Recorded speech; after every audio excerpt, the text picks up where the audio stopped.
एक समय की बात है, एक भाई बहन रहते थे। बहन का नियम था कि वह अपने भाई का चेहरा देखे ही खाना खाती थी। हर रोज वह सुबह उठती थी और जल्दी जल्दी सारा काम करके अपने भाई का मुंह देखने के लिए उसके घर जाती थी। एक दिन रास्ते में एक पीपल के नीचे गणेश जी की मूर्ति रखी थी। उसने भगवान के सामने हाथ जोड़कर कहा कि मेरे जैसा अमर सुहाग और मेरे जैसा अमर पीहर सबको दीजिए। यह कहकर वह आगे बढ़ जाती थी। जंगल की झाड़ियों के कांटे उसके पैरों में चुभा करते थे। एक दिन भाई के घर पहुंची और भाई का मुंह देख कर बैठ गई। तो भाभी ने पूछा, पैरों में क्या हो गया है?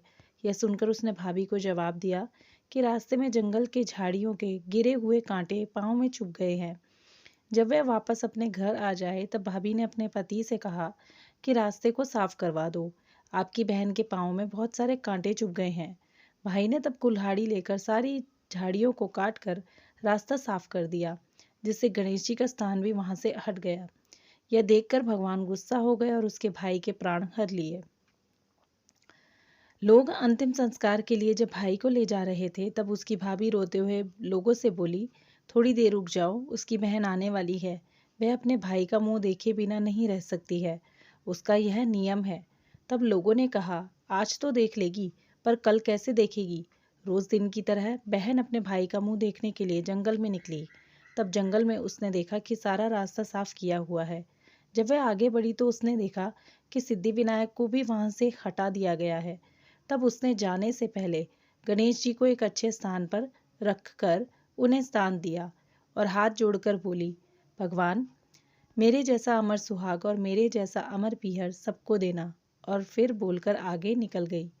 तब भगवान सोचने लगे, अगर इसकी नहीं सुनी तो हमें कौन मानेगा, हमें कौन पूजेगा? तब सिद्धिविनायक ने उसे आवाज दी, बेटी, इस खेजड़ी की 7 पत्तियां ले जाकर और उसे कच्चे दूध में घोलकर भाई के ऊपर छींटा मार देना। वह उठकर बैठ जाएगा। यह सुनकर जब पीछे मुड़ी तो वहां कोई नहीं था। फिर वह यह सोचने लगी कि ठीक है, जैसा सुना वैसा कर लेती हूँ। फिर वह 7 खेजड़ी की पत्तियां लेकर अपने भाई के घर पहुंची। उसने देखा वहां कई लोग बैठे हुए हैं, भाभी बैठी रो रही है और भाई की लाश रखी है।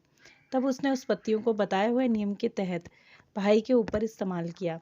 जब भाई उठकर बैठ गया, भाई बोला बहन से, मुझे बहुत ही गहरी नींद आ गई थी। तब बहन बोली, यह नींद किसी दुश्मन को भी ना आए। और उसने सारी बात अपने भाई को बता दी। बोलो जय श्री गणेश, मंगल मूर्ति मोरया, गणपति बप्पा मोरया। तो कैसी लगी ये कहानी गणेश जी की? दोस्तों कमेंट सेक्शन में ज़रूर बताइएगा। वीडियो को लाइक, चैनल को सब्सक्राइब करना ना भूलिएगा। धन्यवाद।